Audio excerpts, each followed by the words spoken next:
Our world is full of the unexplainable. And if history is an open book, all of these amazing tales are right there on display, just waiting for us to explore. Welcome to the Cabinet of Curiosities.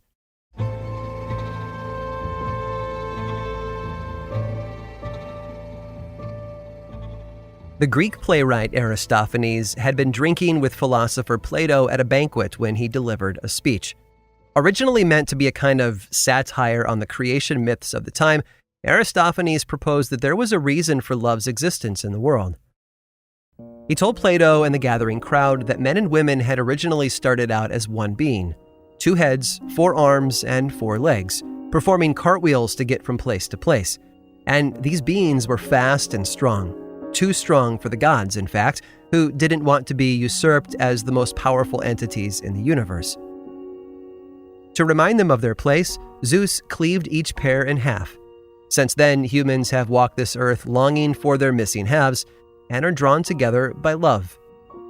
While he may have meant the story to be an absurd comedic exercise, there's something beautiful about the sentiment. 2 people searching their whole lives for that perfect soulmate to make them whole again. Perhaps Martin Van Buren Bates and his wife Anna Haining Swan were 2 halves of a whole. Born in Nova Scotia in 1846, Anna grew up among 11 other brothers and sisters, while Martin was raised down in Kentucky. He worked as a school teacher before the Civil War began. When it did, he signed up to fight in 1861, joining the 5th Kentucky Infantry as a private in the Confederate Army. Martin turned out to be a fierce fighter, and he often intimidated the Union soldiers on the other side. It didn't take long for him to rise up through the ranks to become captain. After the war, Martin found himself a few job prospects back home, but a traveling circus offered him the chance to earn a living and see more of what North America had to offer. The tour took him all over, including across the border into Canada. It was at a stop in Halifax where he met Anna, who was immediately taken with Martin. She was brilliant, a prodigy piano player, as well as a talented singer and actor who had once portrayed Lady Macbeth. She, too, joined the circus and struck up a relationship with Martin. Shortly after that, they were married. Despite their nomadic lifestyle, Anna and Martin wanted a place for themselves to settle down, a home to go to when they weren't on tour or when they needed a rest. The newlyweds had a house built on 130 acres of farmland in Ohio that they purchased with their circus earnings. Its ceilings were 14 feet high. The doors were built to be 8 feet tall and wider than usual. And they had all their furniture custom made, too. Because it had to be, in order to accommodate their imposing frames. Martin Bates, you see, was 7.5 feet tall, while his wife Anna stood an impressive 7 feet 11 inches. Martin had grown quite tall when he was 6 years old. By the time he was 12, he was over 6 feet and weighed more than 200 pounds. Anna had begun growing very early on in her life as well. At 4 years old, she was already over 4 feet tall. 2 years later, she'd grown another 1.5 feet. And they'd both been hired by the circus as an attraction. And they were successful too, drawing enormous crowds to gawk at their severe statures. She and Martin had 2 children together. The first, a girl born in May of 1872, died during birth. That baby had weighed over 18 pounds. The second child, a boy this time, was born 7 years later. He measured almost 30 inches long and weighed in at 23 pounds 9 ounces. Sadly, he lived only 11 hours before passing away. But in his short life, the child had earned the Guinness World Record for largest newborn in history. Anna toured with the circus for a few more years alongside her husband before settling down on the farm. It's not clear if Anna had some kind of underlying condition, or if perhaps the loss of 2 children had done untold damage to her heart, but she died in her sleep in the summer of 1888, 1 day before her 42nd birthday. Her husband had a statue of her installed at her gravesite before selling their house and moving into town. He wouldn't find love again for another 10 years, when he would remarry, this time to an average-sized woman. Martin died in 1919 at the age of 81. He never had any children, but he'd lived a long, fulfilling life. much of it spent with his perfect mate, Anna. When they were together, they were two halves reunited to become whole, showing the world that love truly does come in all shapes and sizes.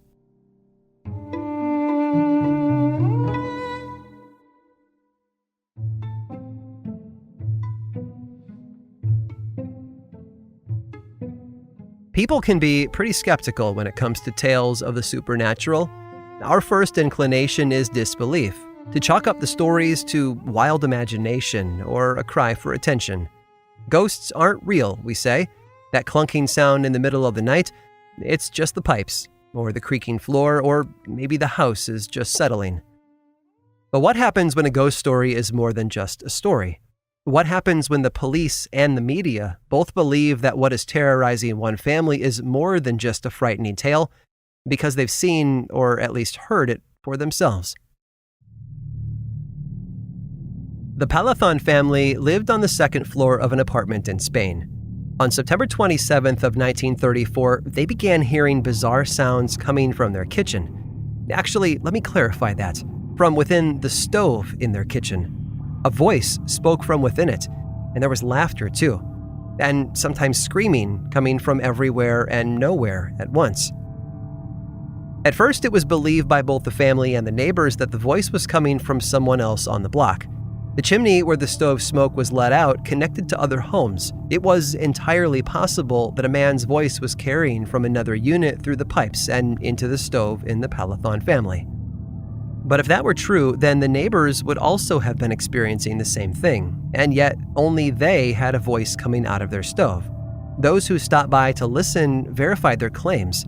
They too heard someone talking or laughing or yelling from inside the stove, and that's when the rumors started to spread. The Palathons were haunted. The rumors quickly turned into belief in a terrifying supernatural entity known as a duende. Duende is a Spanish term for a possessor of a house. In 18th century paintings, the creature is depicted as a goblin or imp with sharp teeth and long claw-like fingers. As the story spread, crowds from within the town and beyond gathered outside to listen in and try to hear the duende speaking. All the while, the Palathon family did their best to carry on with normal life, while the creature made sure that could never happen. It would ask questions and even answer them when asked.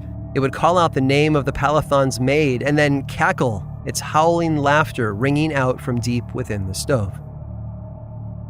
Eventually, the disruptions became too great, and the family reached out to the authorities for help in flushing out the mischievous little demon.